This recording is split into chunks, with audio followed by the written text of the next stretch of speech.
Di tengah kekuatan dana APBD sebesar 3,5 triliun rupiah, ternyata masih banyak gedung-gedung sekolah di kota Surabaya yang kondisinya memprihatinkan dan tidak layak untuk proses belajar mengajar. Tercatat sekitar 5.036 gedung sekolah yang masih rusak ataupun memerlukan perbaikan. Sedangkan 10 gedung sekolah lainnya masuk kategori darurat alias memerlukan perbaikan secepatnya.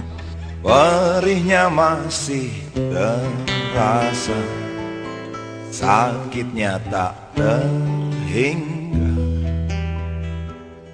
Kita dapati sekolah di Pacar Keling juga ambrol. Nah, ini tidak sesuatu yang baru, ya, tetapi ini patut menjadi keprihatinan kita bersama. Mengapa? Karena ini terjadi di tengah kekuatan APBD yang luar biasa besar, yaitu 3,05 triliun kekuatan APBD kita itu. Lalu kemudian terjadi persoalan-persoalan mendasar yang mestinya tidak terjadi, yaitu sarana prasarana sekolah yang tidak layak. Kemudian siswa kita, anak didik kita itu selalu berada dalam ancaman atau tekanan psikis, bahwa mereka ketika masuk di sekolah-sekolah yang rusak itu selalu dengan bayangan takut keambrukan, kan begitu. Ini kan terlaluan. Kita lihat serapan yang paling rendah itu adalah Dinas Tata Kota.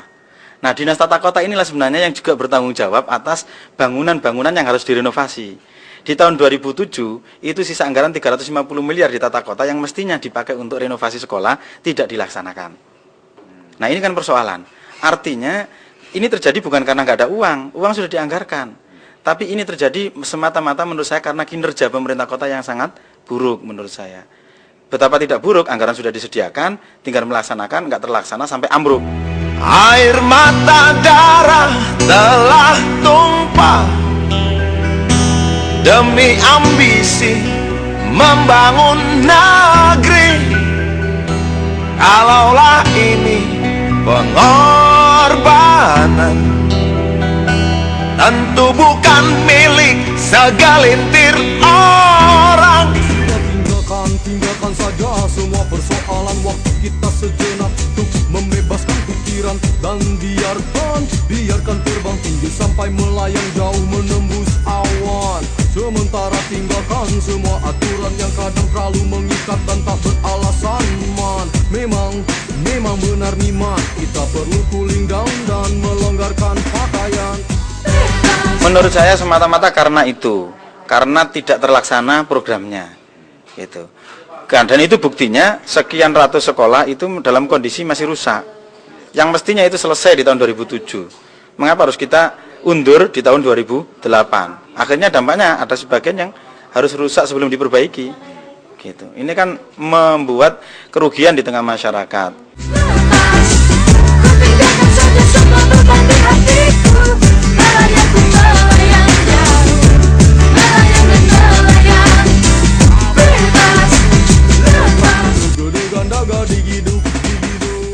Tentang buruknya kinerja Dinas Tata Kota dan Dinas Pendidikan Kota Surabaya, Ahmad Jabir berharap Wali Kota Surabaya mau menyemprit dua kepala dinas tersebut.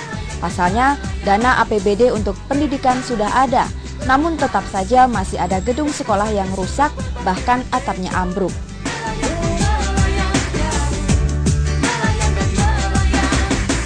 Nah, saya pikir Wali Kota harus melihat masalah ini secara objektif bahwa ini merugikan masyarakat, dan tentunya harus dievaluasi dua kepala dinas ini agar kemudian tidak terulang lagi. Ini kita juga ikut merasa rugi. Kenapa? Karena sebagai lembaga penyelenggara pemerintahan, DPRD ini mitranya Pemkot. Dan kalau ini terjadi, maka bisa menghadirkan ketidakpercayaan publik terhadap kita. Ngapain saja DPR itu, mengapain saja Pemkot itu, kan gitu. Padahal kita sudah anggarkan sebagai otoritas, kita sebagai legislatif punya hak anggaran, menjedok anggaran, sudah.